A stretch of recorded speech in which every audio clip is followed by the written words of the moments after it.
Asalaamu calaykum waraxmatullaahi wabarakaatu. Fiidiyowga waxaan ku eegi doonaa falanqaynta weekend inagoo ka bilaabeynaa DXY.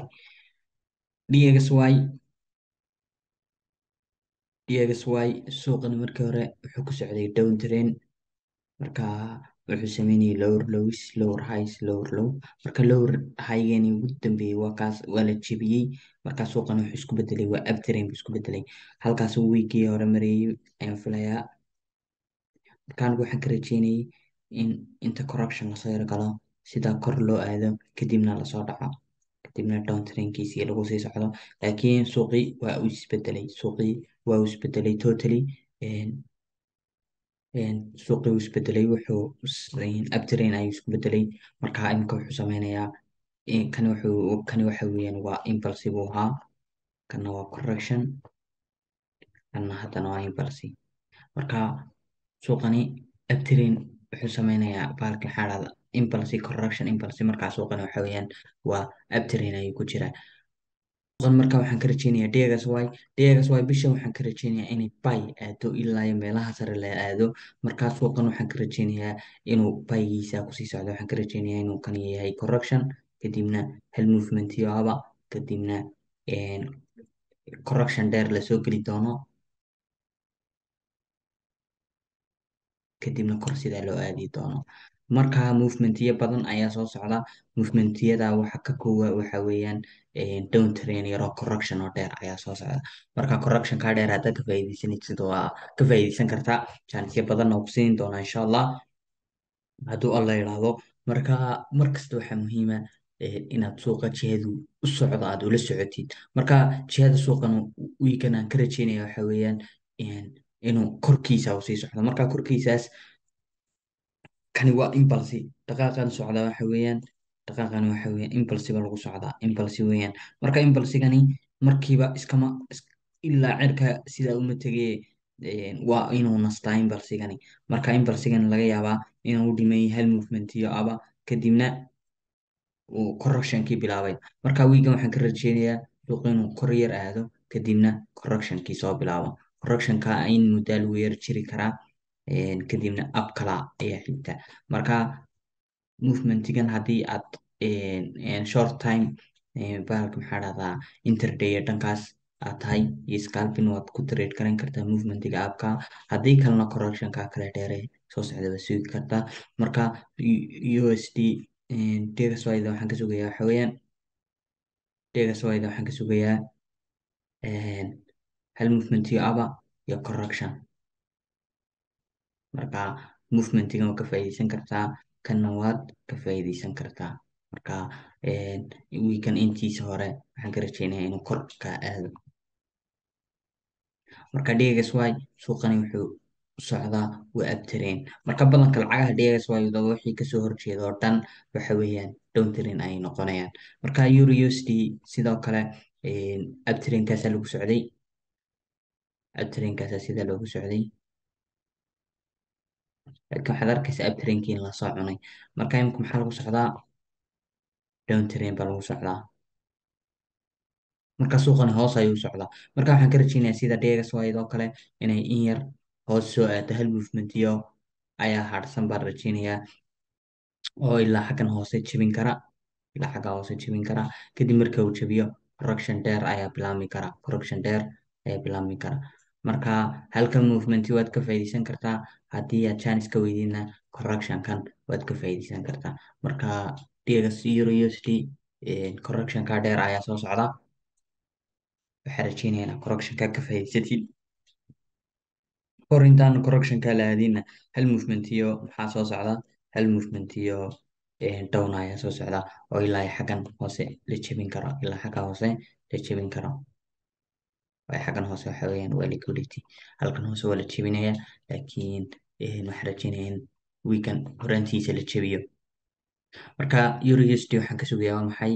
Euro USD waxaan ka sugayaa hal movement iyo down ah, kadibna correction. Marka kan waad ka faa'iidaysan kartaa, kanna waad ka faa'iidaysan kartaa, labadaba kii kolba uu chance ku siiyo. GBPUSD haddaan tagno GBPUSD-na waxay la mid tahay Euro USD badanka. GBPUSD waxa lagu socday waxa weeyaan abtireenkaasa sidaa loogu socday, abtireenkaasa sidaa loogu socday, abtireenkii waxaad arkaysaa in imika la soo jebiyey 4 hourkii down train ay isku soo bedelay. Suuqani muxuu socdaa waxa weeyaan, suuqani muxuu socdaa down train buu ku socdaa suuqani.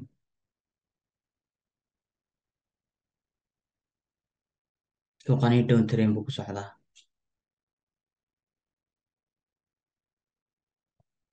Suuqani down train buu ku socdaa. Marka suuqan markii hore uptrainkaasi ku socday, kadibna uu soo bedelay down train buu ku socdaa. Imika waxaan ka rajeynayaa in hal movement iyo downa sida lasoo aado kadibna correction dheer lasoo galo. Marka weekend waxaan rajeynayaa inuu horta marka koobaad halka movement dhamaystirmo, kadibna correction kan ayaan rajeynayaa inuu bilowdo. Marka waxaan rajeynayaa inaad ka faa'iidaysatid haddii aad halka movement chancekaa ka sii shidaa raacday, haddii kalena correctionka aad iska sugtid insha Allah.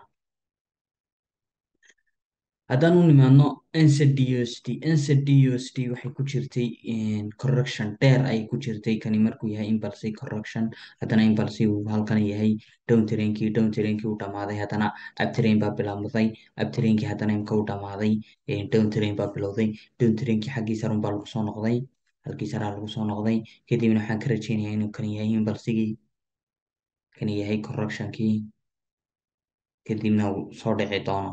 Marka NZD/USD yada chance fiican waad ka heli kartaa. Down train dheer baa soo socda, down trainkan waa la qabsan kartaa. NZD/USD waxaan rajeynayaa inuu down trainkii uu meelahan ka bilaabmi doono. Marka chance kastoo downa waad ka faa'iidaysan doontaa. Euro USD, NZD/USD ma ujeedaa, NZD/USD directionkeedu waxa weeyaan waa down train. Chance kastoo downa waad ka faa'iidaysan doontaa insha Allah. AUD/USD haddaan u nimaadno, AUD/USD badanka NZD/USD bay la mid tahay. AUD/USD markii hore down trainkii baa la dhameeyey, down trainkii markii la dhameeyey haddana imika waxaa la dhameeyey up trainkii baa la dhameeyey. Dib bay xaggii sare kuugu noqotay, xaggii sare markii dib ay sidaa kuugu noqotay, waa la soo dhacay. Marka imkana waxay ku socotaa waxa weeyaan waa down train. Waxaan ka sugayaa correction kasta waa down, correction kasta waa down, correction kasta waa down. Aragtaa?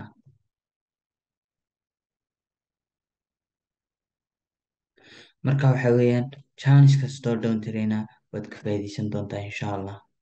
Chance kastoo down traina waad ka faa'iidaysan doontaa. Marka chance kastoo down traina insha Allah waad ka faa'iidaysan doontaa. AUD/USD waxay badanka la yara mid tahay NZD/USD ilaa iyo ugu yaraan waxa la jebin karaa halkaas. Halkaana waa loo soo socdaa in la jebiyo.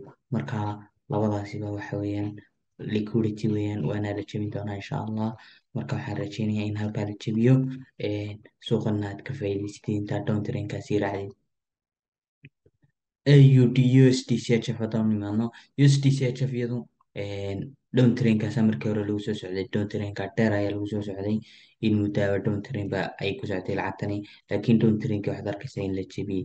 Marka iyadu imika waxay samayn kartaa hal movement iyo aba, kadibna correction dheer ayaa lasoo bilaabi karaa, kadibna abkaas. Marka haddii aad halkan movement iyo abkaa ka faa'iidaysan kartid oo axsan, haddii kalena correctionka dheer ayaa ka faa'iidaysan doontaa insha Allah.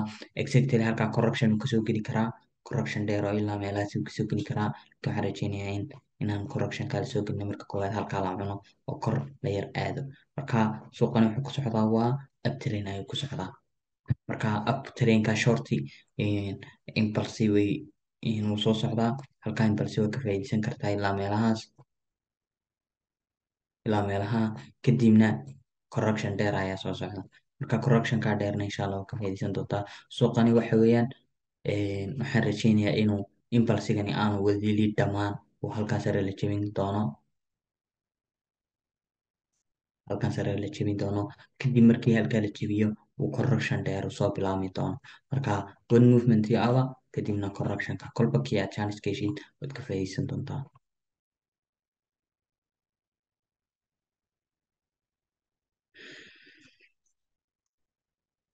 USD Japai waxaad arkaysaa inay markii hore ku socotay down train, kadibna down trainkii uu dhamaaday waxaa lagu socdaa iminka up train.